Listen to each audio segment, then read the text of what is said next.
Eh bien, bonsoir à tous et bienvenue. Nous sommes en direct sur l'Académie Nouvelle Vie. Je suis Cédric et je suis ravi de vous retrouver ce soir. Je suis avec Magali. Bonsoir Magali, bienvenue. Bonsoir Cédric, bonsoir à tous. Alors, je vois qu'il y a déjà du monde dans le chat. Bonsoir à tous. Allez, on va prendre quelques commentaires. On a Marie qui est là. Bonsoir Marie, Christa. On a Eric de Angers, Carole, Magali de Belgique. Le thème de ce soir de l'émission, c'est donc de la peur à l'amour grâce au magnétisme humaniste. Ce que je te propose, c'est de te présenter, si tu es d'accord, s'il y a des personnes qui ne te connaissent pas encore. Oui, déjà, je suis ravie de revenir sur l'Académie Nouvelle Vie. Ça fait un petit moment que C'est j'étais vrai. pas venue. Et oui, moi je m'appelle donc Magali Volpes-Bayo. Je suis guide en chemin de vie, c'est-à-dire magnétiseuse humaniste, numérologue et créatrice du tarot numérologique de votre chemin de vie. Voilà, qui sont les 3 outils qui me permettent d'aider les personnes hypersensibles en quête de sens et qui se posent beaucoup de questions, à trouver les réponses à l'intérieur d'elles-mêmes pour avancer en conscience sur leur chemin et puis voilà, s'épanouir en toute sérénité. Ok, écoute, merci pour cette présentation. Et voilà, donc n'hésitez pas à interagir dans le chat avec nous, de poser vos questions. Par contre, aujourd'hui à la fin, on va prendre les questions-réponses, mais juste à la fin, Magali nous réserve une petite surprise, donc je vous en dis pas plus. Elle nous dira tout ça quand ça sera le bon moment pendant l'émission. Voilà, écoute, si tu es d'accord, je te laisse tout simplement la parole pour nous présenter donc ce que tu as prévu de nous faire découvrir. Merci Cédric. Écoute, je suis vraiment ravie d'être avec vous ce soir pour vous partager un petit peu de mon parcours, ce parcours de la peur à l'amour, qui est de mon point de vue un parcours qui nous réunit tous, les êtres humains. On a tous, actuellement en tout cas, par rapport au niveau de conscience de l'humanité, peut-être qu'un jour on n'aura plus à passer par la peur, peut-être qu'on sera directement dans l'amour et dans l'incarnation de la naissance à la mort, mais force est de constater qu'aujourd'hui, nous commençons notre chemin de conscience en étant bloqués par nos peurs. Et au fur et à mesure qu'on avance, il y a cette alchimie qui fait que notre cœur s'ouvre en toute sécurité, sérénité, et nous permet d'être vraiment pleinement nous-mêmes. Donc, j'avais envie de vous partager mon histoire, mon parcours, qui s'est fait grâce au magnétisme humaniste pour moi. Donc, du coup, je vais aussi vous présenter cet outil qui fera peut-être des points et des références avec vos propres outils, vos propres connaissances. Et je vais aussi du coup vous parler de votre histoire, c'est-à-dire de quel est votre chemin, quel chemin vous pouvez emprunter pour aller un petit peu plus loin sur le chemin de la peur à l'amour, parce que c'est un chemin qui, même si je suis très heureuse d'avoir déjà beaucoup avancé, évidemment n'est pas terminé. Je ne suis pas encore dans un cœur rempli d'amour inconditionnel du matin jusqu'au lever. Mais voilà, c'est un chemin vraiment qui m'épanouit et que je trouve important de partager avec vous ce soir. Donc, je vais commencer par vous démarrer l'histoire, on va dire, il y a 10 ans. Il y a 10 ans, j'étais déjà thérapeute, mais avec des outils qui étaient surtout la naturopathie, le MDR, les relations humaines, la PNL. Et je recevais mes premiers clients sans être totalement satisfaite de ce que je faisais. Je me sentais pas vraiment complètement à ma place. J'avançais tranquillement sur mon chemin de vie, mais il n'y avait pas ce goût, d'achever, il n'y avait pas ce goût de complétude. Et je vais à un moment donné découvrir le magnétisme humaniste. Alors je vais évidemment vous expliquer tout ça, comment j'ai découvert, ce que ça m'a fait. Mais la chose la plus importante, c'est que avec la connexion avec le magnétisme humaniste, la première prise de conscience que j'ai, c'est que au moins 90% de mes choix sont fondés par la peur. Ça, c'est vraiment quelque chose de vertigineux quand je m'en rends compte, parce que en fait, à chaque fois que j'ai plusieurs options, je choisis toujours celle qui me fait le moins peur. Et ça, c'est dans tous les domaines de ma vie. C'est-à-dire professionnel, sentimental, spirituel. À chaque fois, c'est la peur sous-jacente qui m'oriente dans une direction. Et la première décision que je vais vraiment faire uniquement basée sur l'amour, même si je ressens des peurs, ça va être de m'inscrire à la formation du magnétisme humaniste. Alors, je vais vous expliquer un petit peu comment ça s'est passé. Je vous ai donc dit que c'était un petit peu compliqué pour moi, ma position de thérapeute. Je n'étais pas tout à fait satisfaite. Et j'avais commencé évidemment à chercher une nouvelle formation. Je crois que j'en avais déjà fait 6 ou 7. Et je me dis, allez, faut que tu fasses encore une formation. Tu n'as pas encore trouvé exactement le truc qui te satisfait. Et en fait, je ne sais pas s'il y a des thérapeutes dans la salle ou j'imagine que vous êtes déjà nombreux à vous intéresser aux thérapies complémentaires. Il y en a énormément. Il y en a énormément. Je ne sais pas combien. Il y en a sûrement qui ont compté. Mais je pense qu'il y en a qui se créent tous les jours en plus. Donc, on est à plusieurs centaines, peut-être plusieurs milliers de pratiques. Et donc, à un moment donné, mon mental a disjoncté. Il a dit, mais Magali, tu peux pas passer en revue toutes les pratiques jusqu'à trouver celle qui te conviendra vraiment.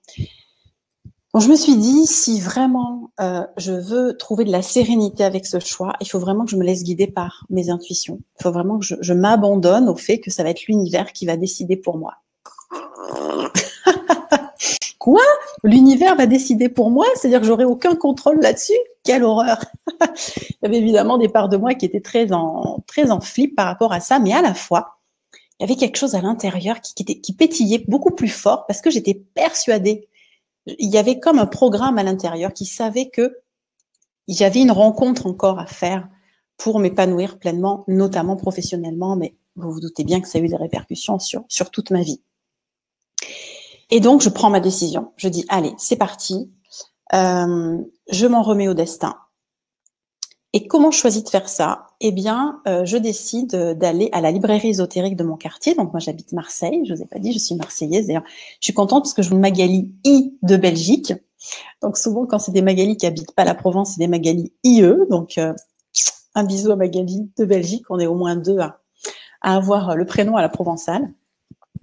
Et voilà, c'est une librairie que j'aime beaucoup. Je suis très en confiance parce que c'est les 2 personnes qui tiennent cette librairie sont vraiment un couple à 2 doigts de la retraite d'ailleurs, parce qu'ils vont fermer l'année d'après. Généreux, attentionné. Enfin voilà, je m'y sens vraiment vraiment bien. Donc je vais y aller. Donc j'en étais dans ma fameuse librairie. Voilà comment je compte trouver cette fameuse thérapie qui va me permettre de vraiment être épanouie dans mon métier. Je me dis, je vais dans la librairie que j'aime beaucoup, je vais au rayon des médecines complémentaires, je vais fermer les yeux et je vais parcourir tout le rayon qui était un rectangle en fait, donc je pouvais faire le tour. Et ma main, je le sais, va s'arrêter sur le livre que je vais lire et qui va me permettre de comprendre qu'est-ce qu'il faut que je fasse. Donc, j'habitais juste à côté, petite méditation, alignement, et je pars très solennellement. J'avais l'impression que ma vie était en jeu. Et je rentre dans cette librairie, je descends quelques marches parce que le rayon médecine naturelle était un petit peu plus bas. Et à peine descendu les marches, je respire, je regarde, et là je vois une magnifique jeune femme qui doit à peu près avoir mon âge, mais vraiment angélique. Des grands yeux bleus, des cheveux évanescents comme ça, et elle me regarde, et intérieurement je me dis waouh, comme elle est belle. Et donc je m'arrête en fait, je la contemple, et elle me regarde, et elle prend le livre qu'elle a devant elle, elle va vers moi, elle me dit tu devrais lire ce livre. Et donc là moi, vous vous doutez bien, je reste complètement, je dis d'accord. Je réfléchis même pas, je vais à la caisse et en fait, je me rends compte quel livre elle m'a donné au moment de payer, qui est donc, roulement de tambour, Le pouvoir bénéfique des mains de Barbara Ann Brennan. Donc, il y a peut-être des personnes dans cette salle qui ont lu ce magnifique ouvrage qui, du coup, parle effectivement de la capacité à guérir, à utiliser l'énergie et par une femme qui est au départ une physicienne de la NASA, donc très carrée, très cartésienne, et qui à un moment donné se met à voir les auras. Et qui du coup se dit, mon Dieu, je débloque complètement, qu'est-ce qui se passe?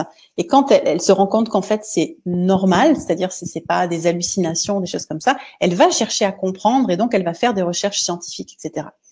Ce livre m'a littéralement passionnée parce que moi j'ai fait des études scientifiques avant d'être thérapeute, donc j'aime effectivement tout ce qui est carré, j'aime comprendre. Et à la fois, là, elle ouvre, elle fait un pont entre spiritualité et matérialité. Donc, j'adore. Et évidemment, je me dis, bon, bah, c'est cette formation qu'il faut que tu fasses. Il faut que tu fasses la formation de Barbara Ann Brennan. Et là, bah, évidemment, je recherche. Et bah, Barbara Ann Brennan, elle n'est pas française, les amis. Elle est américaine. Et moi, je suis la petite Marseillaise qui est née à Marseille et qui est encore à Marseille aujourd'hui, vous voyez. Donc, j'aime pas trop voyager, vous voyez, c'est pas trop mon truc. Donc, ah non, aux États-Unis, c'est pas possible. En plus, je parle pas du tout bien anglais. Bon, je me dis, il doit bien y avoir quelque chose d'approchant qui est un petit peu comme ça, mais en France. Et donc, je tape Barbara Ann Brennan, formation, etc.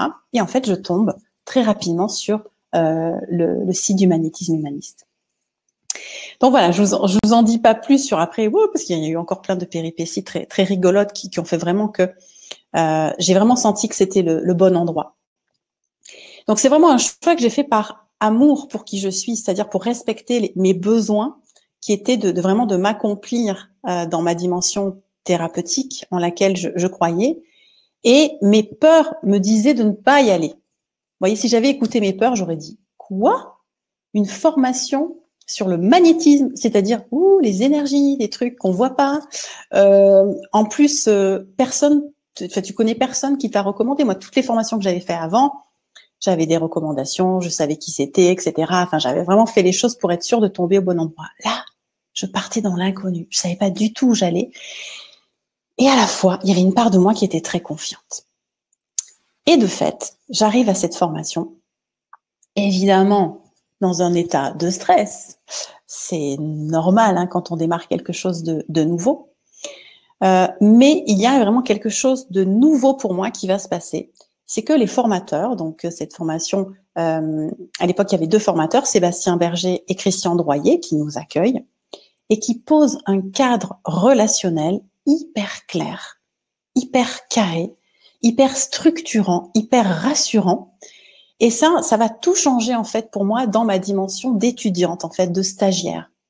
Ça va apaiser quelque chose en moi, ça va me permettre vraiment de lâcher mes peurs, puisque quand on a des peurs, en fait, ce qu'on demande, c'est de la sécurité. Et en fait, ce cadre-là relationnel va m'apporter de la sécurité parce que énormément de mes peurs viennent de problèmes relationnels. Donc là, mes peurs se calment. Et il y a un triangle bénéfique, en fait, qui se fait. C'est que moi, très certainement, je suis prête. J'ai déjà cheminé. Donc, je suis prête. En face, j'ai des formateurs qui sont alignés, qui sont prêts, qui sont vraiment pour moi dans la dimension d'amour. Et puis, il y a cette technique, évidemment, qui me correspond totalement, qui est à la fois très spirituelle et très ancrée, donc qui correspond à qui je suis. Donc là, je vais, pour la première fois, vivre des moments où les peurs arrivent, mais je les vois et je les laisse pas s'installer en fait. Je découvre ce que c'est que d'être dans un autre état, plus cool. Pas tout le temps, bon, qu'est-ce qui va se passer, pop, pop, pop, et là, et regarde, et machin, être complètement stressé par tout ce qui arrive pour essayer de tout contrôler pour avoir le moins de peur possible. Et en fait, l'effet vertueux, en fait, le bénéfice de ça, c'est que mon moi, ma personnalité, mes peurs se taisant, je peux du coup connecter avec une dimension plus grande de mon être qui est l'âme. Alors, avant de vous en dire plus sur les fondements du coup psycho-spirituel de ma pratique, j'avais envie de vous poser une question. C'est pour vous, qu'est-ce que l'âme? Évidemment, je vais répondre après à cette question de mon point de vue, tel que je l'ai appris et tel que je l'expérimente aujourd'hui, mais j'avais envie un petit peu de vous interroger là-dessus. Je sais que voilà, il peut y avoir plusieurs écoles, plusieurs définitions, plusieurs sensations. Donc, s'il y en a quelques-uns qui veulent bien me mettre en commentaire qu'est-ce que l'âme, eh bien, ça enrichirait très certainement nos fondements, quoi, différents les uns pour les autres. Ok, oui, ça y est, je vois. Il y a Laurence qui répond. Voilà, les réponses arrivent. Super. C'est la partie la plus élevée de nous. Oui, Laurence, voilà, qui dit c'est la partie la plus élevée de nous. On a Joël qui dit l'âme est mon moi intérieur. On a Fa qui dit l'âme, ce sont nos mémoires, en gros. Ouais, super. Et puis on a Magali avec un E qui nous dit la personne qui est dans notre corps physique. Ouais. Voilà, ça continue, hein, c'est super. Ouais, super. Voilà, donc on n'est pas tous très éloignés hein, de la définition, mais c'est vrai que quand je suis arrivée au magnétisme humaniste, on a eu une définition claire des différents niveaux de l'être, qui sont vraiment les fondements psychospirituels de la pratique. Et ça m'a vraiment éclairée, ça m'a permis de mettre du sens et du coup de travailler avec ça aujourd'hui de manière plus simple. Donc, je vais vous le partager. Donc, dans le magnétisme humaniste, on découpe la personne en 4 niveaux, d'accord? Le corps physique, là, on va tous être d'accord sur ce que c'est, on n'a pas besoin d'y revenir. Le moi, l'âme et le soi. Et c'est là où parfois on n'est pas tout à fait d'accord en général, enfin, où il peut y avoir des différences, c'est entre l'âme et le soi. C'est-à-dire qu'il y a des personnes qui prennent l'âme, enfin, qui disent que ce que moi je pense être le soi, pour vous c'est l'âme. Alors, je vous en dis 2 mots. Qu'est-ce que le moi? Ben, le moi, c'est notre personnalité dans l'ici et maintenant, dans cette incarnation. Donc, moi, mon moi, c'est Magali. Ça a une durée de vie limitée, bon, à peu près 90 ans, et ça a certaines caractéristiques. Voilà, un caractère, des blessures liées à mon enfance, voilà, tout ça, ça va caractériser mon moi. Et dans la sphère de mon moi, il y a ce qu'on appelle le mental, ok? Donc le moi, on pourrait aussi l'appeler l'ego. C'est vraiment ce qui me définit aujourd'hui. Ensuite, le soi, c'est la part la plus haute de mon identité divine. Ok, c'est qui je suis au niveau lumière. Et l'âme, c'est l'interface entre les deux. Donc, il y a quelqu'un qui disait, c'est nos mémoires, en gros. Ouais, je suis d'accord avec ça. C'est-à-dire que l'âme, en fait, c'est le réservoir de toutes les mémoires de nos anciens moi, de nos anciens égos. Donc, à la fin de chaque vie, bon, il y a une part qui reste en terre, hein, le corps, et puis certaines choses. Et puis, il y a toute une part de conscience qui revient dans le niveau de l'âme. Et l'âme, ensuite, ramène, on va dire là où on a continué à grandir sur les qualités divines qui sont les nôtres, parce qu'on a tous des qualités divines différentes les uns les autres. On peut en avoir aussi en commun, évidemment. Ça va nourrir et faire grandir le soi. Parce que notre soi, comme notre moi, bon là, mon moi, il a 40 ans, mais mon soi, il a un autre âge, ok? Et il grandit évidemment pas au même rythme, c'est un petit peu plus lent. Il grandit d'incarnation en incarnation. Voilà. Et ça, c'est hyper intéressant parce que d'avoir vraiment ces 3 dimensions, parce qu'il y en a beaucoup qui sont dans une dyade, c'est-à-dire c'est le moi et l'âme. Il n'y a pas cette dimension du soi. Et ça permet de comprendre que il y a des blessures dans le moi qui sont liées souvent à l'enfance, mais aussi à ce que j'ai pu vivre après. Et il y a aussi des blessures dans l'âme. C'est-à-dire ça va être les blessures qui vont être héritées de nos vies antérieures. Puis dans l'âme, il y a aussi tout ce qui est le karma et d'autres problématiques liées à l'âme. Mais vraiment, notre identité divine, c'est le soi. Voilà. Donc ça, c'est notre langage, on va dire, commun en magnétisme humanisme, moi, que je trouve vraiment, voilà, très clair et qui permet du coup, quand on accompagne l'autre et la personne en face de nous, de voir avec quoi on avance en fait. Est-ce que c'est avec le moi, est-ce que c'est avec l'âme, est-ce que c'est avec le soi? Voilà, donc du coup, je vous ai déjà partagé cette première étape que j'ai eue pour passer de la peur à l'amour. Et pour moi, passer de la peur à l'amour, c'est aussi passer de l'ignorance à la conscience. Parce que quand on a peur, en fait, quand on est dirigé par nos peurs, c'est qu'en fait, on est dans la méconnaissance de qui je suis. Si je ne crois être que le moi, les amis, c'est mal barré. Hein. Je crois qu'on va avoir peur toute notre vie. Hein. Il y a pas grande chance que ça évolue énormément. On va avoir quelques petites variations, mais ça va être dur de bouger le système.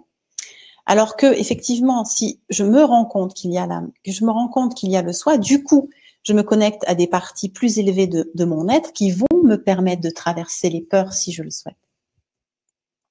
Donc, j'avais déjà beaucoup déconstruit de croyances, hein, avec la PNL notamment, sur moi-même. Et avec le magnétisme humaniste, je vais aussi déconstruire des croyances vis-à-vis de Dieu. Bon, alors Dieu, c'est qu'un mot. Hein, vous pouvez l'appeler l'univers, la source, la conscience cosmique, la lumière, la nature, la substance des choses. Peu importe, je crois foncièrement qu'on avance vers une spiritualité où il y aura un Dieu pour chaque être humain, entre guillemets, c'est-à-dire une vision unique pour chaque être humain, qui ne sera plus dicté par une religion, un courant, etc. Même si ce sont des courants qui peuvent nous apporter de la connaissance, notre relation avec cette part la plus élevée de l'univers, elle nous est vraiment propre et individuelle et personnelle. Donc bref, ce fameux Dieu, si on en reste sur ce terme-là, eh bien, je vais vraiment apprendre en fait à relationner avec. C'est-à-dire qu'est-ce que c'est. Et ça, je vais notamment l'apprendre grâce à des séances en magnétisme humaniste avec des magnétiseuses humanistes qui m'ont aidé à des moments vraiment horribles. Hein, vous connaissez les nuits noires de l'âme, c'est-à-dire ces moments où on a l'impression que c'est fini, quoi. Il n'y a plus rien, on veut plus rien faire. On est vraiment dans le chaos le plus total. Donc, c'est-à-dire que la peur nous a engloutis complètement. Mais on a quand même encore la force de lever sa petite main et de dire « l'aide ». Et donc, ce « à l'aide » me fait aller, notamment la première fois, vers Emmanuelle. Et elle va me donner cette autorisation magnifique qui est de ressentir à l'intérieur de moi la présence du divin. Et quelque part, de lui poser directement la question « Est-ce que tu m'aimes ?» Est-ce que vous avez déjà fait cette expérience de demander à cette conscience suprême, est-ce que tu m'aimes? Ben moi, j'avais jamais fait ça.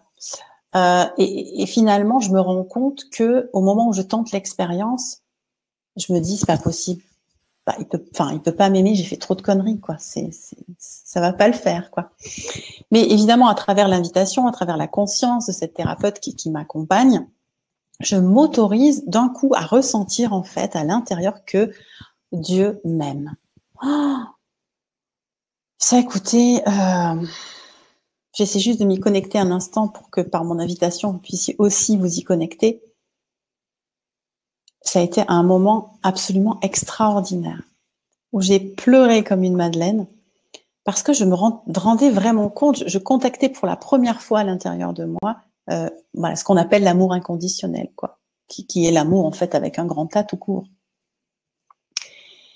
Et ça a vraiment fait shifter quelque chose dans mon esprit, c'est-à-dire que ça m'a permis vraiment de prendre conscience de qui je suis, c'est-à-dire au départ, je ne sais pas trop quoi, mais qui est quand même capable d'accueillir en lui, en elle, cette magnifique énergie et conscience d'amour, quoi.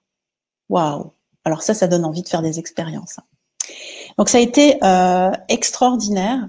Ça m'a permis de me dire je suis digne d'être aimée. Et donc, de commencer vraiment à m'aimer moi-même. S'aimer soi-même. Eh bien, c'était pas évident. Mais dans un premier temps, j'ai quand même réussi au moins à m'observer avec amour. Vous voyez, c'est-à-dire être beaucoup plus tendre avec moi, beaucoup moins intransigeante. Ça m'a apporté beaucoup de réconfort. Et puis, il va y avoir une deuxième étape un petit peu plus tard, aussi très importante. À nouveau, ça va plus, c'est horrible, au secours. Ah, je n'arrive plus toute seule à remonter la pente. Et là, une autre magnétiseuse humaniste, Cathy, va me suivre sur un plus long terme, en fait, sur à peu près un mois et demi, plusieurs séances. Et elle va m'apprendre, en fait, à avoir une relation avec le divin beaucoup plus simple, beaucoup plus authentique. Voilà, je sais pas, comme je parle à mon enfant, à mon chat, à mon mari, je parle au divin, quoi.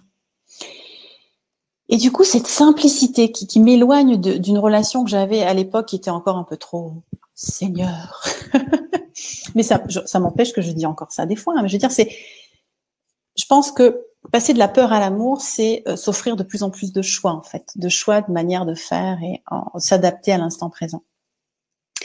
Et donc là, je vais vraiment réussir à trouver vraiment la porte de sortie de cette nouvelle nuit noire en reconnectant avec la lumière à l'intérieur. Et à partir de ce moment-là, et ça c'est assez récent, c'est il y a 2 ans, je vais réussir à inviter l'amour vraiment au quotidien.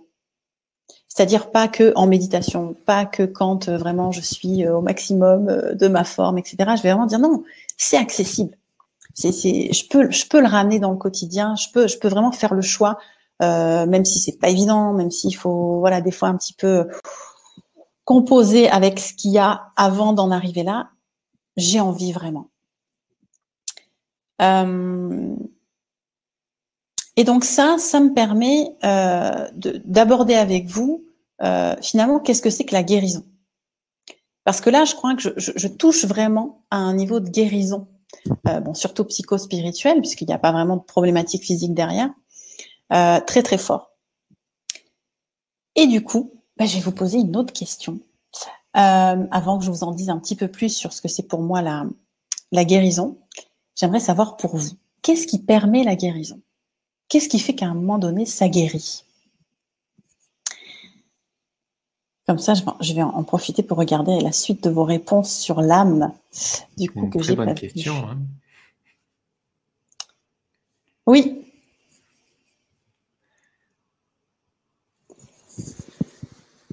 Voilà, qu'est-ce qui guérit quand on va voir un thérapeute, hein, il y a des thérapeutes dont la nomination est guérisseur, donc ça laisse sous-entendre que le thérapeute guérit. Est-ce que vous croyez ça? Est-ce que c'est le thérapeute qui guérit? Ou est-ce que c'est autre chose? Et où est-ce que ça se passe? Alors, on a Daniel qui nous dit le lâcher-prise.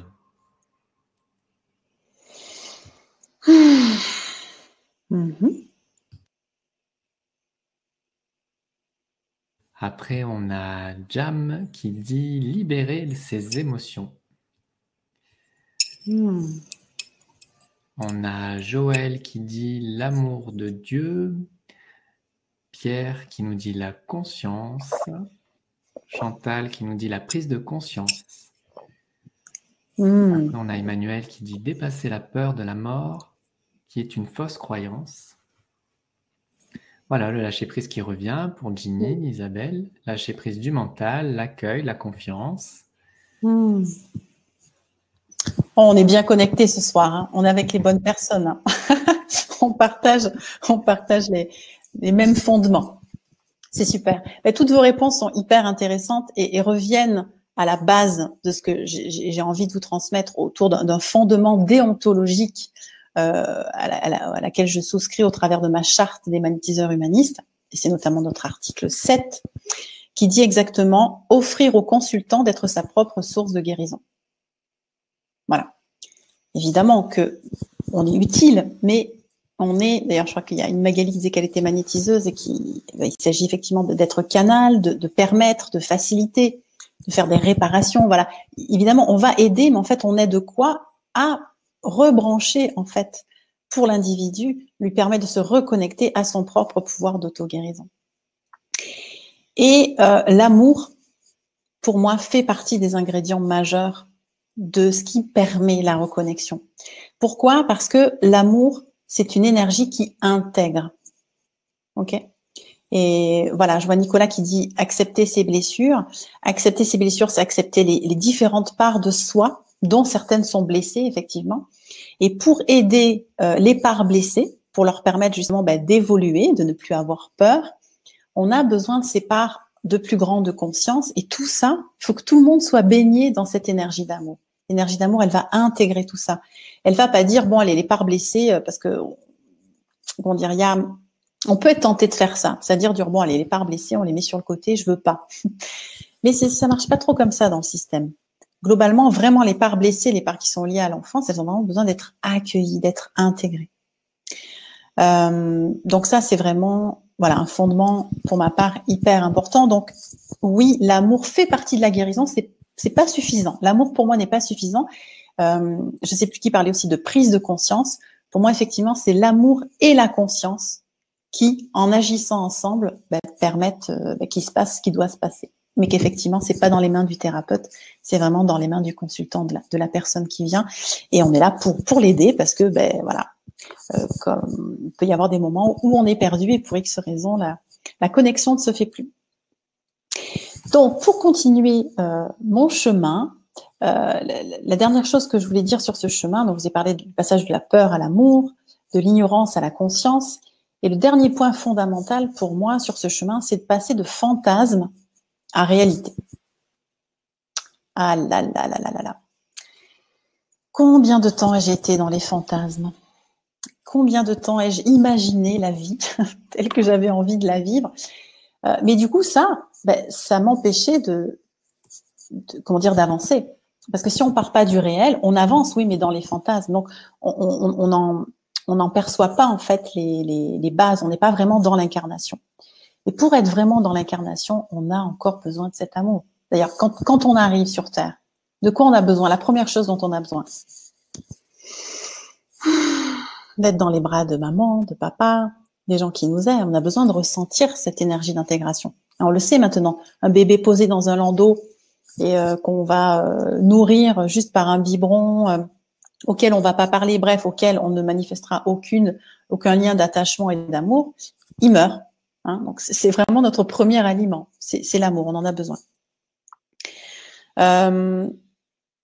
Donc, ce qui m'a permis de dépasser ces fantasmes au sein du magnétisme humaniste, ça a été vraiment d'abord la compréhension des fondements psychologiques qui font partie de cette formation, et aussi et surtout travailler l'enracinement.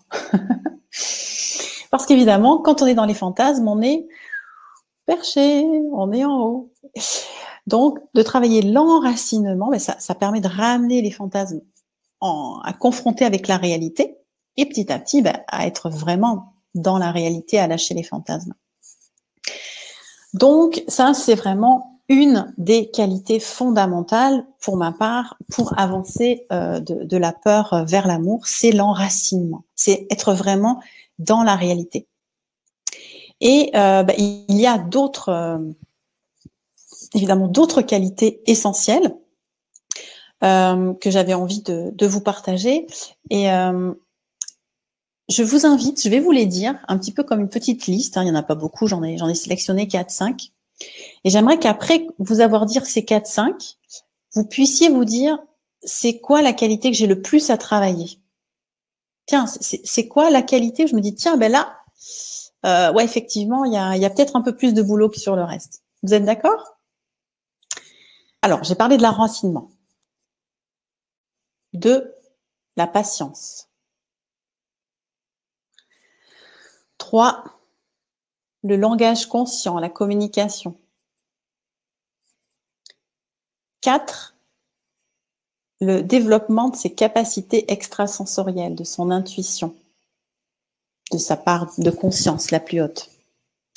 5, maîtriser le mental. Alors, laquelle de ces 5 vous fait « Oh ouais, ça faut trop que j'avance là-dessus » ou parce que vous l'avez jamais travaillé, ou parce que peut-être vous le travaillez en ce moment et vous avez vraiment pris conscience que c'était important. Il faut juste en choisir un, c'est ça, hein? Oui, après, si vous pouvez dire les 5 en général, les 5. Mais c'est intéressant que vous disiez, tiens, là, aujourd'hui, parce que votre réponse ne sera peut-être pas la même dans un mois. Vous avez peut-être déjà travaillé sur un petit peu des 5, mais là, aujourd'hui, c'est plus l'enracinement, la patience, le langage, l'intuition ou la maîtrise du mental. Ah, il y a des réponses qui arrivent, tiens. Tadam! Bon, moi, perso, c'est la patience. Hein. Ouais, c'est important, la patience, effectivement. Hein. Il y a une part de nous, surtout quand on est sur un chemin d'évolution, qu'on a envie de grandir, et des fois, on s'autorise pas à être vraiment patient déjà vis-à-vis de nous-mêmes, c'est-à-dire prendre le rythme de grandir à notre rythme, de pas trop brusquer les choses, parce que trop brusquer les choses, souvent, on se fait violence et du coup, on n'est pas dans l'amour. Oui, tout à fait. Prendre le temps de vivre pleinement dans l'instant aussi. Exactement, c'est ça. On a un petit peu de tout, hein. On a l'intuition qui revient, la maîtrise du mental, la communication. Il y a beaucoup de maîtrise du mental, hein, quand même. L'intuition. Les amis, ça c'est important. Mais c'est super, ça me fait une bonne transition parce qu'effectivement, ça a été aussi une des choses dont je me suis aperçue dans cette formation et notamment ce premier niveau que j'ai fait il y a 10 ans. Je me suis dit, Magali, mais ta tête, Mais c'est incroyable comme elle est pleine de briques et de brocs, quoi. C'était juste incroyable. C'est-à-dire que même des fois en formation, j'arrivais pas à me concentrer sur ce qui m'était dit. J'avais juste des milliards de pensées qui me traversaient, qui venaient se raconter plein de trucs à propos de ce qui m'était dit. J'ai dit mais stop, mais tu peux pas faire pause et juste écouter ce qu'on a à te dire, quoi. Et pour ça, quel est l'outil de prédilection que j'ai vraiment découvert, que j'avais un petit peu testé avant, mais sans vraiment m'impliquer? C'est la méditation. Pour moi, c'est l'outil numéro 1 qui permet vraiment d'agir sur ce mental et réussir à maîtriser ce mental. Et donc, effectivement, à l'issue de cette formation, enfin de ce premier niveau, puisqu'après cette formation est faite en 7 niveaux, la méditation, vraiment l'outil phare number 1 que je vais décider de découvrir, et je vais essayer plein de choses. Et vraiment, on peut pas méditer, par exemple, en pleine conférence. Si, Brigitte, on peut le faire tout le temps. On peut le faire en faisant la vaisselle. On peut, parce qu'en fait, évidemment, au début, quand on commence, je suis d'accord avec toi, Brigitte, on va pas pouvoir d'un coup plus. Mais en fait, justement, c'est ça qui est génial, c'est que quand on commence à le faire régulièrement, surtout en faisant un petit peu la même méditation, parce que vous avez sûrement dû voir, il y a tellement de manières de méditer, mais si on est un petit peu régulier sur un même type de méditation, il y a une espèce de circuit à l'intérieur de nous qui se fait, qui fait que du coup, ça va être de plus en plus rapide, la connexion qui se fait. Et donc, on peut effectivement se mettre dans un état de méditation. Un état de méditation, on n'est pas coupé du monde, en fait, hein, bien au contraire. On est tout à fait relié à tout, donc on peut très bien être dans l'accueil de ce qui se dit au niveau de la conférence, observer ce qui se passe dans le chat, et être dans un état méditatif, c'est-à-dire en fait réceptif de ce qui est vraiment dans l'ici maintenant. Après, ça dépend de quelle méditation tu parles. Je suis bien d'accord qu'il y a certaines méditations qui ont certains objectifs, qui demandent un cadre particulier, et c'est pas la conférence qui sera le meilleur cadre. Mais malgré tout, on peut réussir à trouver le chemin intérieur pour se connecter à cet endroit où le silence peut se faire. Et ça, vraiment, ça fait du bien. Et c'est pour ça que, allez, je vous le dis, le cadeau que j'ai envie que nous nous fassions ce soir, c'est de terminer par une méditation. Pour que justement, nous puissions vibrer tous ensemble la dimension d'amour à laquelle nous aspirons. Voilà, ça y est, j'ai dit mon petit secret.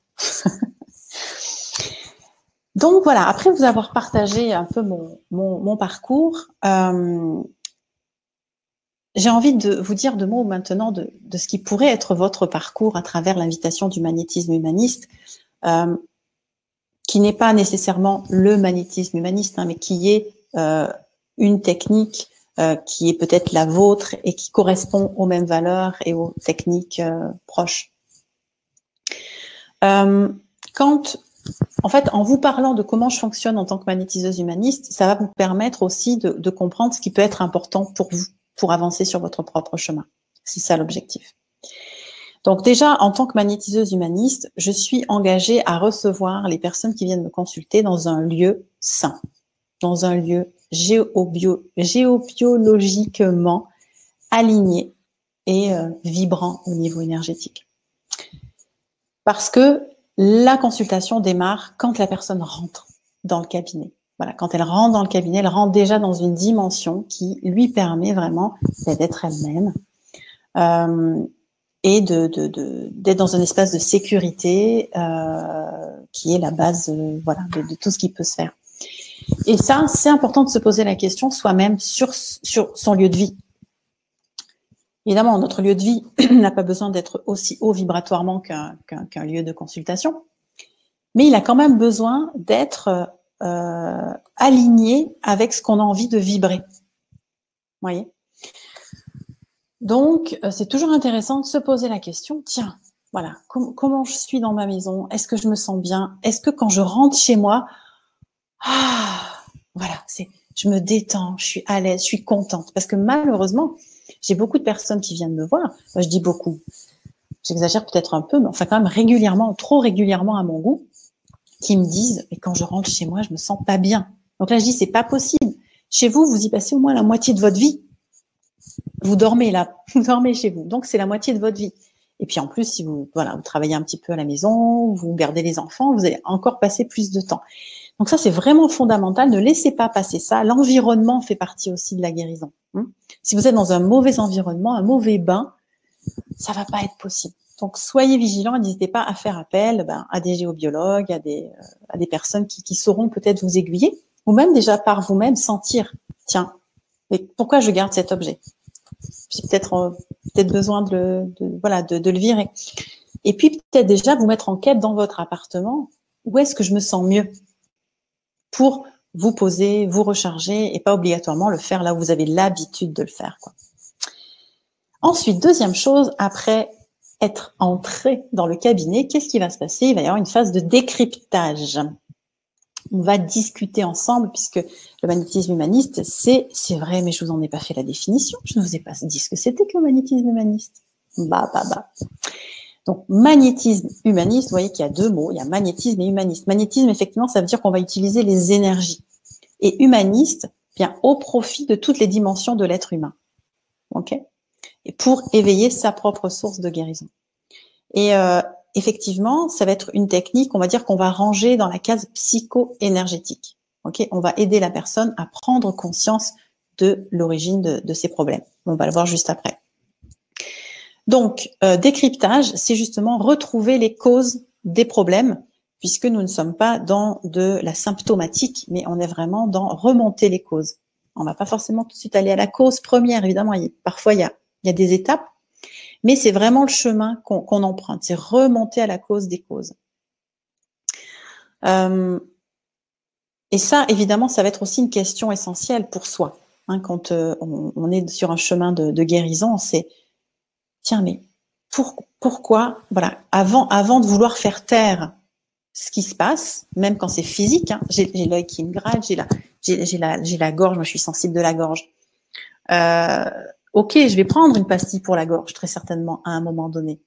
Mais quand même, avant je me dis, tiens, mais pourquoi t'as mal là? Qu'est-ce qui se passe? Hop, juste un petit peu de conscience, un peu de, voilà, remonter à la cause. Puis évidemment, après, quand c'est une problématique chronique, c'est important de décoder, on va dire, un petit peu plus. Après le décryptage, eh bien, on va faire l'équilibrage énergétique. La base de l'équilibrage énergétique en magnétisme humaniste, c'est avec les mains. Ok. Donc, je sais déjà qu'il y a une magnétiseuse dans la salle, mais est-ce que tout le monde ici a fait appel ou sait ce que c'est ou est même magnétiseur ou énergéticien? Est-ce que c'est quelque chose avec lequel vous êtes habitué, ou est-ce que il y en a dans la salle pour qui c'est vraiment un monde complètement étonnant ou qui ne connaissent pas? Est-ce que vous pouvez juste me dire s'il y en a qui sont vraiment des néophytes en la matière d'énergie?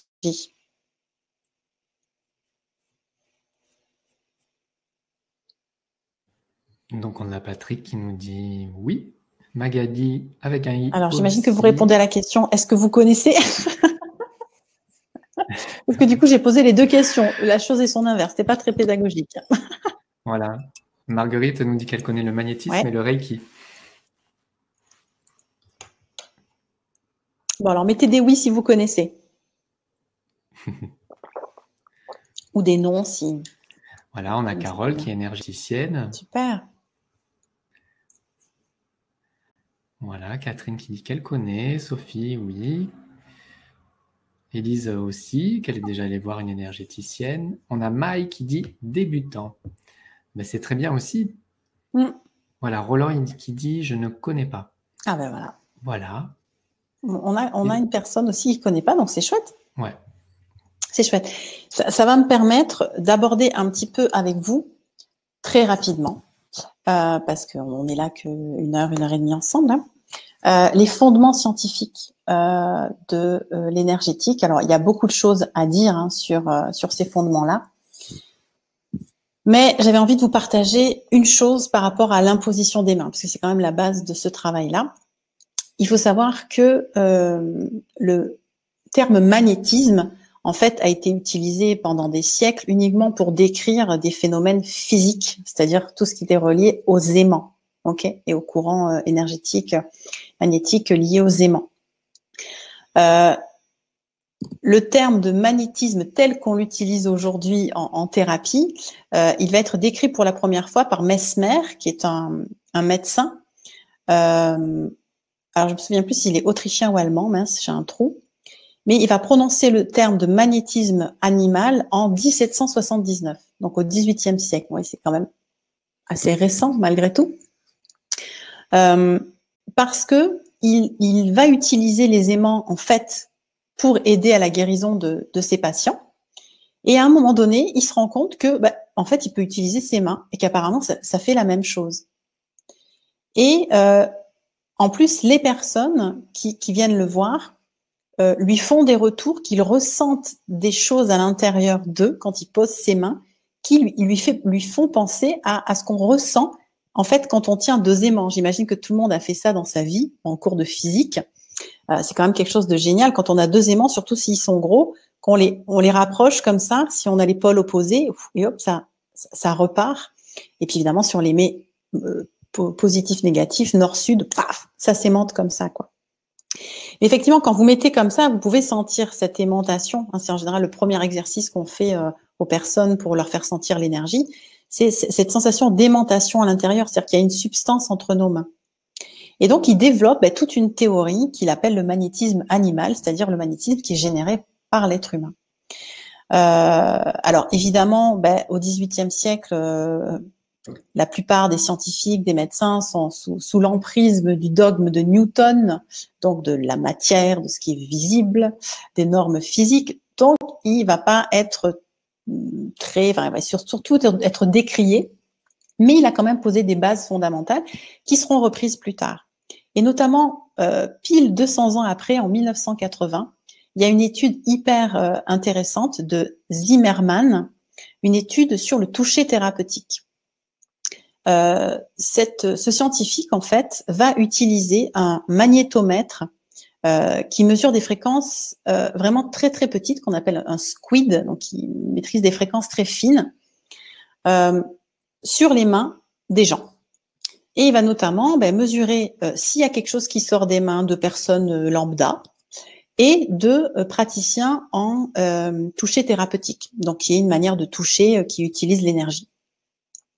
Et en fait, ce qu'il observe, c'est que quand les personnes ne sont pas initiées et qu'elles donnent leurs mains comme ça, il se passe pas grand-chose.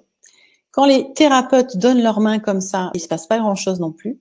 Par contre, une fois qu'ils se centrent, s'alignent et commencent à faire le soin, et là, ils mesurent des fréquences en fait.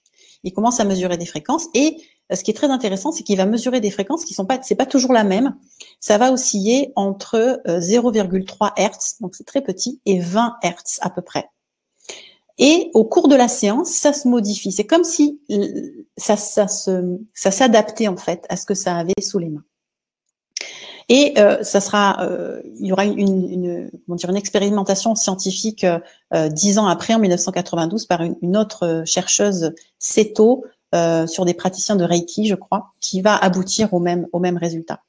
Et il faut savoir qu'aujourd'hui, la médecine clinique utilise les fréquences pour aider à la guérison des tissus. Ok, il y a notamment une étude de Siesken et Walker en 1995 qui a comme ça répertorié à quelle fréquence on a telle réparation. Par exemple, alors là je le cite de mémoire, donc je vais peut-être me tromper, mais genre par exemple 30 Hz, c'est la réparation des tissus osseux.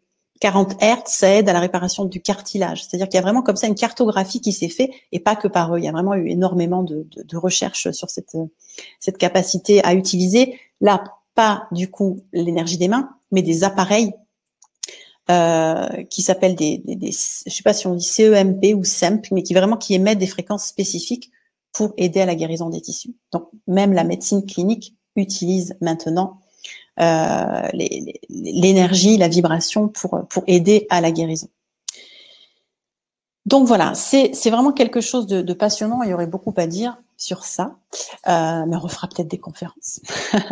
Ce sera avec joie. En tout cas, si vous avez des questions, n'hésitez pas. Si je peux y répondre, ce sera avec plaisir. Mais tout ça pour vous dire que du coup, dans les aspects énergétiques, il y a effectivement un aspect un peu mécanique, c'est-à-dire qu'il y a effectivement des réparations, des rebranches. Enfin, il y a vraiment un côté mécanicien, quoi. On rebranche, on remet, on replace, etc. en fonction des problématiques. Mais ce qui est intéressant, surtout, c'est ce côté psycho-énergétique, c'est que on amène une prise de conscience, qui fait que du coup, le système ne va pas à nouveau péter parce qu'il y a eu une prise de conscience. C'est de la même manière que lorsque la médecine classique symptomatique va par exemple enlever de l'eczéma, elle va mettre une pommade pour enlever l'eczéma, mais en fait la problématique de l'eczéma est toujours là, la cause de l'eczéma, et ça va ressortir en asthme. Ça c'est quelque chose d'assez typique. Bon ben là c'est pareil, si on fait que de la mécanique, bon peut-être que ce circuit va arrêter de péter, mais ça va péter ailleurs. Ok. La seule chose qui permet vraiment que ce soit pérenne, c'est que la personne prenne en main ce qui s'est passé. Donc, il faut bien qu'elle accède à une prise de conscience. Et c'est ça qui est intéressant, du coup, avec toutes les techniques holistiques, et notamment celle du magnétisme humaniste, c'est que à une même problématique, on va avoir plusieurs causes. Donc, pour ça, j'ai envie de vous citer un exemple, si vous êtes d'accord. J'ai eu à une semaine d'intervalle 2 clients qui sont arrivés pour la même problématique. Et évidemment, si je vous choisis ça, c'est que c'est lié à la peur, d'accord? Ils avaient très très peur de la mort, très peur de la mort, et du coup, ça les mettait vraiment dans des comportements différents pour les deux, mais qui étaient vraiment hyper handicapants dans leur vie courante, quoi. Là, la mort était tout le temps présente, non-stop dans leur esprit. Et donc, pour la première personne qui est venue, en me branchant sur les causes de cette problématique-là, eh bien, j'observe que le problème vient d'une vie antérieure. Donc, on va chercher dans le corps où est-ce que la mémoire de vie antérieure se trouve. On se branche ensemble sur cette mémoire. Et donc, on va découvrir ensemble que il y a eu une vie où elle a causé tort à sa communauté. Et où, quelque part, dans son âme, dans les mémoires de son âme, il y a une espèce de culpabilité énorme qui la maintient comme ça dans un rapport à la mort qui n'est pas normal, qui n'est pas sain, qui n'est pas adapté en fait à la conscience dans l'ici et maintenant. Donc là, du coup, notre travail, ça a été de lui permettre de prendre conscience de ce qui s'est passé, de guérir, on va dire, cette culpabilité en fait, ce qu'elle pense à propos, enfin ce que son ancien moi pensait à propos de ce qu'il ou elle a fait. Et puis surtout, de ramener ça dans le passé. C'est-à-dire de ramener la mémoire là où elle a besoin d'être, c'est-à-dire dans l'ailleurs. Parce que c'est ça le problème quand les mémoires de vie antérieure sont vraiment dans les champs énergétiques de la personne. C'est comme du coup si la personne se pensait encore être cet ancien moi. Donc là, on lui dit non, c'est fini. Ça, c'est le passé. Tu peux vraiment faire la paix avec ce passé-là et revenir vraiment dans l'ici et maintenant. Et du coup, là, ça a été assez rapide puisque elle s'est reconnectée avec qui elle était dans l'ici et maintenant, et elle n'avait pas de problématique particulière avec la mort. Et puis, comme je vous dis, une semaine après, à peu près même problématique, et c'est une personne qui était d'ailleurs venue parce que la première personne était venue, c'était envoyé par cette première personne, donc forcément elle me dit « Enlevez-moi la mémoire de vie antérieure qui me cause souci, quoi ». Seulement, je me branche et j'observe que je dis non, parce qu'il ne s'agit pas d'une vie antérieure, il s'agit d'un problème relationnel. Vous êtes enfermé dans une relation qui vous fait vous sentir mort en fait à l'intérieur. Donc du coup, on a travaillé complètement différemment. C'était pas du tout le même travail. Il a fallu qu'on travaille dans les liens avec cette personne et comment on pouvait remettre de la conscience, comment la personne pouvait se reconnecter avec la vie en elle de laquelle elle s'était coupée, etc. Donc on était vraiment dans un processus complètement différent. Et ça, c'est passionnant. C'est passionnant. C'est vraiment, les symptômes ne sont qu'un petit indicateur et on a vraiment besoin de retrouver sous la surface des choses quelle est la cause, et ça, c'est vraiment très différent pour chacun. Donc voilà. Donc ensuite, pour terminer, avant de passer aux questions, je serais heureuse de répondre à vos questions si vous en avez. Ce qui permet aussi, donc au travers, on a parlé de l'équilibrage énergétique. Donc là, je vous ai parlé de ce qu'on fait nous en séance, mais on a tous des mains. Hein, on est tous guérisseurs, ok? Donc, on a d'ailleurs en général, je sais pas comment dire, c'est quelque chose d'assez inné. Quand on a mal quelque part, on met sa main. C'est encore plus voyant quand on est parent. Si notre enfant a mal quelque part, on va mettre la main. Hein, c'est la main qui va sentir ce qui se passe. Donc ça, c'est le côté récepteur. Et la main qui émet, c'est-à-dire je suis là, ça va, tranquille. Donc, on est tous magnétiseurs, magnétiseuses, ok? Mais on peut du coup aller un petit peu plus loin, c'est-à-dire mettre encore un peu plus de conscience, vraiment pouvoir mettre la main à l'endroit où on a mal. Et voilà, on n'est pas besoin de faire grand-chose, juste de dire, voilà, j'appelle les énergies de guérison, voilà, tranquille. Juste laisser faire, mais être présent à ce qui se passe dans notre corps et là où on a mal. Et pour l'aspect prise de conscience, évidemment, une prise de conscience, on a des fois du mal à la voir, hein, on a quand même besoin d'un regard extérieur. Mais par contre, quand on comprend un petit peu quel est notre problème, là où nous, on peut agir en tant qu'individu, c'est en rebranchant notre mental sur ce qui est vrai, sur ce qui est juste. Et ça, c'est le pouvoir des affirmations positives, ok, qu'on peut utiliser en complément avec la méditation.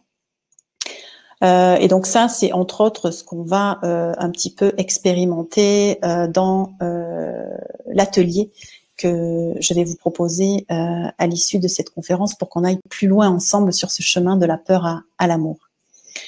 Comment utiliser en fait notre conscience pour faire le pas suivant vers plus d'amour. Donc si je devais résumer voilà ce qu'on a à notre disposition, faire attention à l'environnement. Alors l'environnement, j'ai parlé du lieu, mais ça peut être aussi les gens autour de nous. Ça fait partie de notre environnement. De se poser les bonnes questions, oser se poser les bonnes questions, accueillir ce qui est, oser utiliser son énergie, même sans savoir trop ce qui se passe. Voilà, juste avoir la conscience qu'il y a une source, une énergie de guérison qui est à notre disposition. Et globalement, se connecter à nos ressources supérieures, en fait, nos ressources internes supérieures qui vont être guérisseuses et qui sont, entre autres, dans lequel il y a cette fameuse énergie d'amour qui est une de nos conquêtes humaines, de ressentir vraiment cet amour puissamment en nos cœurs. Donc voilà, écoutez, je crois que je n'ai rien oublié. Je m'étais quand même fait mon petit plan. Il me semble que je vous ai partagé tout ce que je souhaitais. Donc, avant de vous proposer. Merci Cédric de ton feedback. Donc, il me semble qu'il y a eu quelques petites questions. Il me semble en avoir vu passer. Je ne sais pas si tu les as. Voilà, donc on peut. Là, j'en ai une de Alfred qui dit en quoi développer ses capacités extrasensorielles est utile à part l'intuition. En fait, les capacités extrasensorielles, donc globalement, ça va être quoi? Ça va être la clairvoyance, la clairsentience, la clairaudience, une vision de l'avenir pour les plus connus. Et quelque part, tout ça, ce sont des indicateurs. On n'est pas obligé de tout développer, mais on a besoin d'ouvrir le canal en fait, qui va nous permettre tout simplement de pouvoir plus décrypter ce qui est. Parce que nos 5 sens déjà nous permettent de décrypter énormément de choses. Et déjà avec ça, souvent on rate des informations précieuses. Mais nos perceptions extrasensorielles, elles vont venir encore une fois unifier la conscience qu'on a à partir de nos 5 sens. Donc, ça me semble fondamental, surtout que ça fait vraiment partie, je sais pas comment dire, avoir des perceptions extrasensorielles, c'est pas être extraordinaire en fait, hein, c'est juste être humain. Ça fait vraiment partie de qui nous sommes. C'est juste que on est dans une société qui ne nous apprend pas, ne nous dit pas que nous sommes cela. Donc, évidemment, hein, moi, si vous m'apprenez pas à écrire, si vous mettez jamais un crayon dans la main, à 40 ans, je ne saurais toujours pas écrire. Hein. Donc, voilà, c'est pareil. On a besoin de découvrir une part de notre humanité qui n'est pas développée, en tout cas, surtout dans les sociétés occidentales. Je pense que dans les sociétés orientales, il y a déjà un petit peu plus d'ouverture sur ces niveaux-là. Donc, c'est juste, on en a besoin, oui, parce qu'on en a besoin pour être humain, tout simplement. Voilà, j'espère que ça répond à ta question. Merci pour la question et merci pour la réponse. Alors, on a une question de Valérie qui nous dit « Est-ce que j'ai bien compris, la fréquence dans les mains s'adapte à la pathologie de la personne ?» Alors ça, c'est une piste, effectivement. Après, il n'y a malheureusement pas encore suffisamment d'études scientifiques qui permettent à la fois de corréler la fréquence qui sort des mains, ce qui se passe sous la personne, mais effectivement, à partir de cette étude scientifique de Zimmerman, c'est ce qu'on en déduit. C'est-à-dire que globalement, on sait que l'énergie suit l'intention. Donc, si à un moment donné, j'ai l'intention de réchauffer une zone du corps, puis après que j'ai l'intention de rafraîchir une zone du corps, bon, pour être assez binaire, eh bien, évidemment, mes mains ne vont pas envoyer la même vibration, ne vont pas envoyer la même fréquence. Donc, effectivement, les mains s'adaptent, enfin, la fréquence qui sort des mains s'adapte à l'intention que je donne. Enfin, voilà, ça, c'est la piste, on va dire, scientifique actuelle pour ceux qui s'intéressent à ce secteur. Merci pour ta réponse. Alors, on a Catherine qui nous pose une très très bonne question, puisque moi, c'est une question qu'on me pose souvent. Quelle est la différence en fait entre le Reiki et le magnétisme? Alors, déjà, je pourrais dire quelle est la différence entre le magnétisme et le magnétisme humaniste que je pratique, parce qu'il y a déjà, je ne sais pas si c'est une différence, mais en tout cas une précision. Je pense qu'il y a des personnes qui peuvent utiliser le magnétisme de la même manière que nous pratiquons le magnétisme humaniste, mais on va dire que c'est pas spécifié. Comme je vous l'ai dit, le magnétisme humaniste, il y a vraiment cette idée que nous ne sommes pas des guérisseurs. Hein, c'est vraiment, il y a cette idée de canal de guérison. Et ça, c'est ce qui nous ramène, enfin, ce qui nous, comment dire, nous rapproche du Reiki. Le Reiki, il y a aussi cette idée d'être canal et de laisser en fait cette énergie Reiki nous traverser et au profit de la guérison de la personne. Par contre, la différence que j'ai fait, parce que j'ai aussi fait du Reiki avant de faire du magnétisme humaniste, la différence que je fais entre le Reiki et le magnétisme humaniste, en tout cas tel que je les ai pratiqués tous les deux, c'est que il y a vraiment cette dimension de conscience dans le magnétisme humaniste qu'il n'y a pas dans le Reiki. Dans le Reiki, on laisse faire. Voilà, on laisse faire l'énergie. On est dans la confiance que ce qui doit se passer va se passer. Mais dans le magnétisme humaniste, on rajoute vraiment la conscience du thérapeute et la conscience du consultant pour être actif dans qu'est-ce qu'on va faire avec cette énergie qui arrive.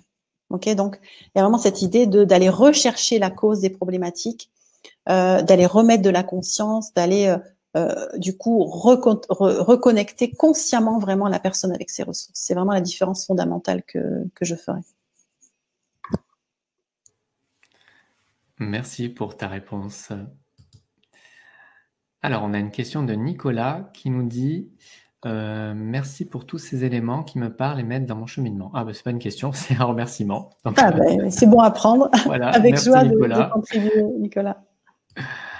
Alors, écoute, pour le moment, je n'ai pas d'autres questions, à moins que toi, tu en aies vu. Parce qu'il y a eu beaucoup de messages. Donc, merci pour votre participation avec nous dans le direct. Non, mais je regarde un petit peu. Si on l'a pas posée, n'hésitez pas à la reposer. Tout à fait, oui. Si on l'a zappée. Mais alors du coup, j'en profite, voilà, pour vous informer que donc l'offre, l'atelier que nous propose Magali, vous pouvez obtenir toutes les informations en cliquant sur le lien que je viens d'activer. Donc si vous êtes dans le direct avec nous. Et si vous êtes dans le replay, le lien se trouve tout simplement juste en dessous de la vidéo. Ce qu'on peut dire, c'est le thème qui sera donc passer de la peur à l'amour. Et ça sera donc le mercredi 1er juillet. Et donc, voilà. Ouais, mais je peux en dire deux mots. Mais oui, avec plaisir. Pour tout vous dire, j'attends que les personnes s'inscrivent parce qu'après, je me connecte au groupe pour affiner ce que j'ai à faire. C'est comme ça que j'aime travailler. Mais globalement, ce que je souhaite faire avec vous, c'est vous permettre d'avoir un petit peu plus de compréhension des mécanismes de la peur chez vous. Donc, c'est de savoir quelles sont les peurs qui sont présentes, comment ça fonctionne, pourquoi elles sont toujours là, diantre. Et puis, surtout, évidemment, de pouvoir leur faire face de manière constructive. Voilà. Qu'est-ce qu'on peut faire quand une peur arrive?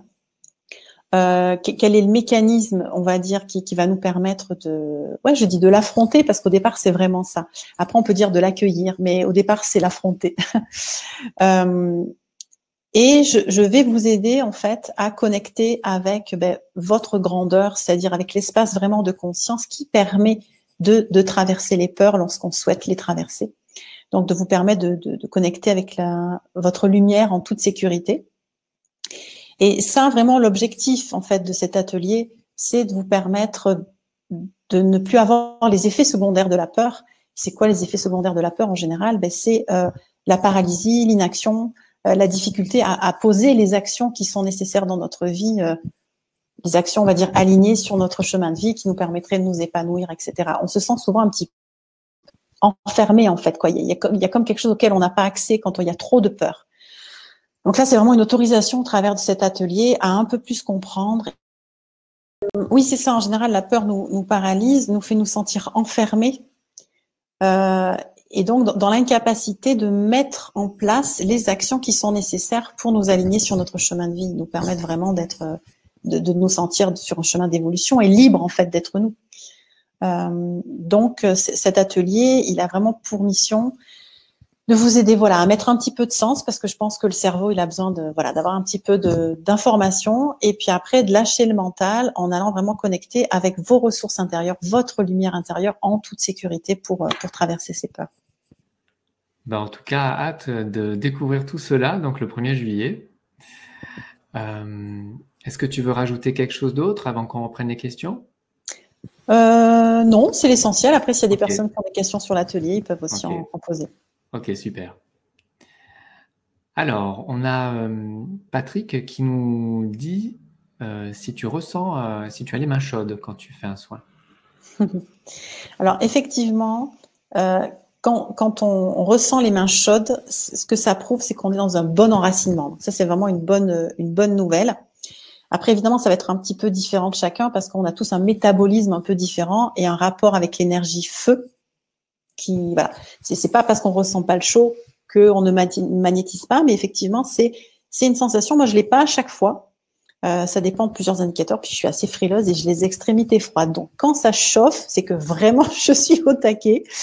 Mais effectivement, c'est vraiment un bon indicateur du fait que l'énergie, elle vient vraiment de la terre. En tout cas, qu'elle est, comment dire, il me vient le mot tellurique. Alors, je sais que c'est un jargon un petit peu de magnétiseur, mais ça vient de la terre, quoi. Voilà. Merci pour ta réponse. Alors, on a Magali qui nous dit qu'est-ce qu'une magnétiseuse peut faire dans un environnement de vampirisation énergétique? Ok, donc c'est Magali qui est magnétiseuse. Eh bien, se protéger des vampires et s'il faut, virer les vampires. Voilà, ça dépend un petit peu de quel genre de vampire il y a à côté de toi. Mais la première des protections, c'est notre lumière intérieure. Hein, ça, c'est valable aussi. J'accompagne aussi beaucoup de personnes qui sont hyper émotives, hyper empathiques, comme je l'ai été. Et ça montre une porosité dans notre champ énergétique. Ok, donc il y a vraiment besoin de ramener de la consistance. Et donc c'est enracinement et pas que. Et vraiment connexion à notre lumière intérieure. C'est vraiment ça qui va être notre plus grande protection. Je m'aligne à qui je suis, dans la confiance et dans la foi que j'ai toute capacité à accueillir cette protection en m'enracinant, parce que sinon je peux pas la recevoir. Effectivement, je vais pas être suffisamment costaud pour recevoir les énergies. Et après, voilà, suivant les circonstances, il faut vraiment se poser la question quand l'environnement est trop négatif. Parfois il faut changer d'environnement, quoi. Il y a pas trop d'autres choix, quoi. Merci pour ta réponse. Alors on va prendre peut-être la dernière question avec Claire, comme ça on a le temps de faire la méditation, qui nous dit y a-t-il un rapport entre la peur et le fait de ne plus avoir d'intuition? Cet atelier peut-il m'aider à retrouver mon intuition? Merci pour la question, Claire. Ouais, super question, Claire. Oui, effectivement, parce que l'intuition nous fait nous connecter avec notre dimension divine, donc notre dimension créative. Et il n'y a rien de pire qui fait peur au mental, qui fait peur à notre moi. Donc les peurs nous bloquent à l'intuition. C'est un petit peu ce que je vous disais au début quand je vous dis waouh, je me suis rendu compte qu'en faisant baisser le niveau de mes peurs, j'accédais à la dimension de mon âme. C'est vraiment ce qui s'est passé pour moi, quoi. C'est d'un coup, j'avais moins peur de ressentir et recevoir les informations qui me venaient des dimensions supérieures. Donc oui, effectivement, si à un moment donné, tu as senti que tu étais coupé de ton intuition, c'est qu'il y a peut-être des peurs qui se sont réactivées. Et effectivement, de prendre un petit peu conscience de ce qui se passe, de les lâcher et d'oser te reconnecter en toute sécurité, ben, grâce à la sécurité de l'atelier, de ma présence, la présence des personnes bienveillantes qui seront là, de t'autoriser à faire ce chemin intérieur pour réveiller ta connexion avec ta lumière intérieure, oui, peut totalement te permettre du coup de réouvrir le champ en toute sécurité et recevoir à nouveau les intuitions. Merci pour ta réponse. Voilà, ben écoute, si tu es d'accord, je te laisse nous proposer la méditation. Oui. Donc c'est une méditation qui va être voilà, assez courte. Hein. Je ne vais pas vous monopoliser énormément de temps, mais voilà, juste quelques minutes, une invitation vraiment à ressentir ben, la réalité de l'amour qui est présent en chaque être. Voilà, il n'y a personne dans la salle pour qui cette dimension-là ne peut pas être connectable. Donc voilà, je vais vous faire une petite méditation qui peut vous permettre ce soir déjà de repartir avec ce petit cadeau intérieur. Et si vraiment ça vous a fait du bien, si voilà la vibration que nous avons vécue ensemble vous a permis de ne serait-ce que de frôler cette dimension-là, d'un petit peu l'accueillir un petit peu plus, bah, je vous invite vraiment à faire le pas supplémentaire qui est de faire l'atelier ensemble pour qu'on franchisse la marche supérieure et recontacter vraiment cet amour à l'intérieur de vous. Donc voilà, je vous invite, on va se préparer d'abord en vérifiant que vous êtes voilà, confortablement installé. C'est important qu'il n'y ait pas trop de tension dans le corps. Donc si vous êtes assis sur une chaise ou sur un canapé, vous pouvez à la fois sentir un petit peu votre alignement, hein, l'alignement de votre colonne vertébrale, mais sans vous raidir. Et surtout, vous posez confortablement dans votre chaise, dans votre fauteuil, vraiment comme si vos fesses s'écrasaient sur les côtés. Et pour permettre cela, je vous invite à inspirer par le nez, à souffler par la bouche au moins 3 fois. Voilà, et à chaque fois que vous soufflez, vous vous autorisez à vous détendre un petit peu plus, à vous étaler dans la chaise. Voilà, de manière à lâcher toutes les tensions qui pourraient être présentes dans l'ici et maintenant et être pleinement présent à ce qui est. Voilà, je vous invite aussi à prendre conscience du sol sous vos pieds, à la présence de votre corps physique. Peut-être que vos mains sont posées à un endroit sur votre corps qui vous permet de prendre conscience de cela. Vous êtes bien là, bien présent, bien enraciné.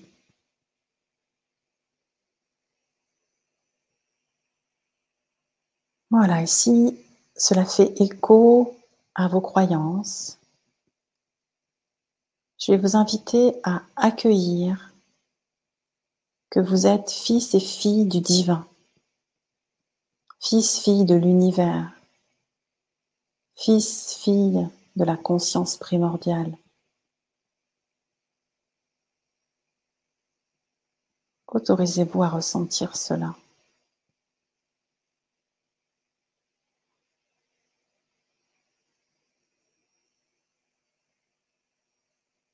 Et je vous invite, pour aider à ce processus, à vous visualiser à l'intérieur d'une rose rose.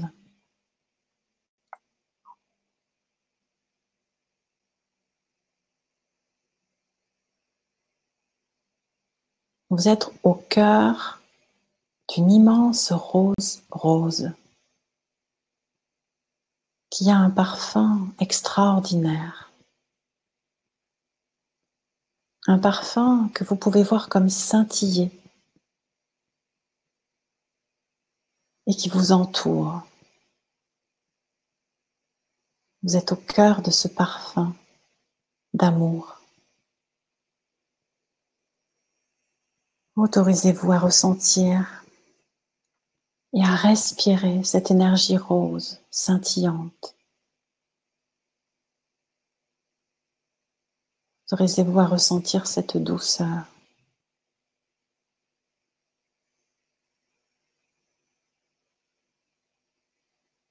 Jusqu'à devenir cette douceur.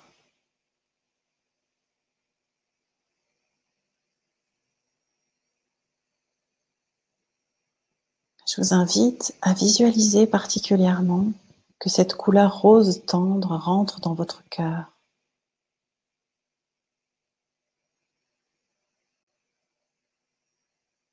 Elle vient comme faire pétiller votre cœur de l'intérieur, avec tendresse, douceur, respect.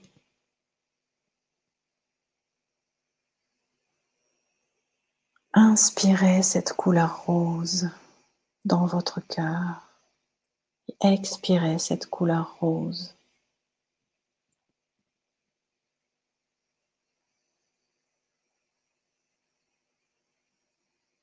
Jusqu'à devenir cette couleur rose. Laissez-la circuler dans tout votre être.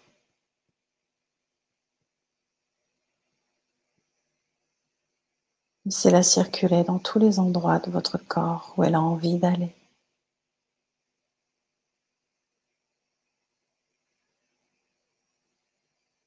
Et si cela est juste pour vous, je vous invite à verbaliser à voix haute, à voix basse ou à l'intérieur de vous.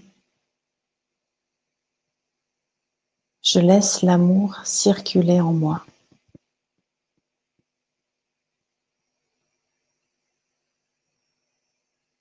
Je laisse l'amour circuler en moi.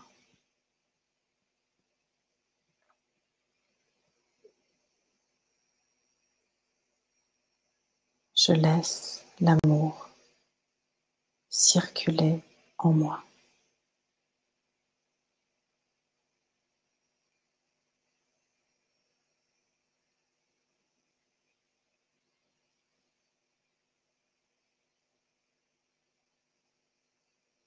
Profitez quelques instants de cet état de connexion profonde avec la vie.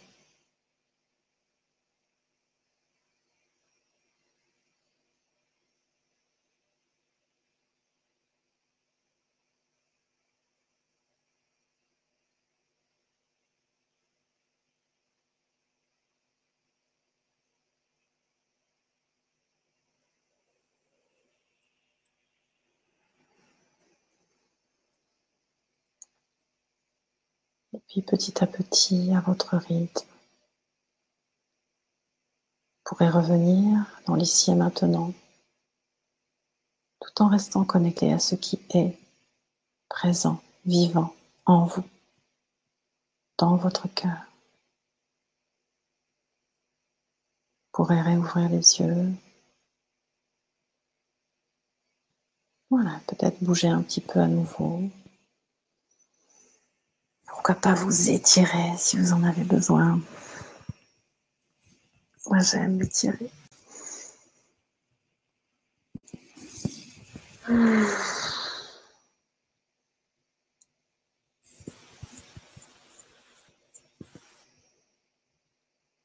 Voilà, si vous êtes d'accord, on ne va pas rajouter de mots. Juste vraiment profiter de cet instant que nous avons eu la chance de vivre ensemble. J'espère qu'il a été bon pour vous. Et je vous dis à très bientôt. Merci. Bonne soirée à tous. À bientôt.